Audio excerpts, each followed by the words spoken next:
Monsieur le Président, pour répondre aux remarques qui viennent d'être faites donc, en commentaire de cette première délibération. D'abord dire que cette délibération porte sur les fonds territoriaux qui sont en fait proposés pour accompagner les projets d'investissement des collectivités et non pas de voter le SRADDET.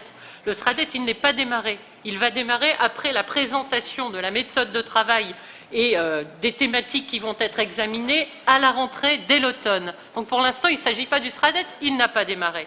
Il s'agit plutôt de l'état de l'art, c'est-à-dire comment, sans attendre la mise en œuvre du SRADDET, on accompagne au quotidien les collectivités par plusieurs dispositifs, plusieurs fonds, avec des financements et des moyens qui sont mis en face. Deuxième point de remarque que vous m'avez fait, ça concerne le montant mis en disposition de la ruralité. Et là, je voudrais m'inscrire en faux sur la petite somme affectée à la ruralité, car les 30 millions que vous voyez sur la redynamisation rurale s'ajoutent aux 100 millions d'euros qui sont affectés aux communautés de communes. Communautés de communes, par définition, ce ne sont ni des communautés d'agglo, ni des communautés urbaines, ni des métropoles, mais communautés de communes, par définition, ce sont des territoires ruraux ou périurbains, ou leur frange rurale.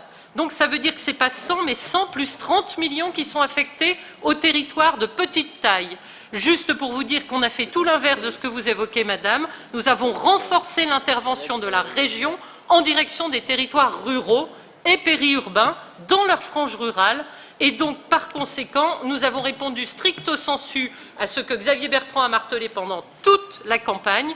Chacun doit avoir les outils adaptés à sa propre réalité. Que l'on soit une petite commune, au fin fond de nos territoires régionaux, que l'on soit un pôle urbain dense. Et la définition de ces 3 niveaux d'intervention permet d'accompagner aussi bien un centre de congrès ou un pôle logistique au travers des pôles métropolitains et des fonds métropolitains que d'accompagner une opération de centre-bourg au travers des 2 autres fonds qui sont dédiés, le fonds de redynamisation rurale étant celui-là extrêmement réservé à la réalité la plus dure de la ruralité, c'est-à-dire les territoires qui sont totalement hors aire urbaine. Il y a de la ruralité qui est dans les franges urbaines et il y a vraiment la grande ruralité. Et là, c'est une enveloppe qui leur est utilement réservée en complément des 100 millions.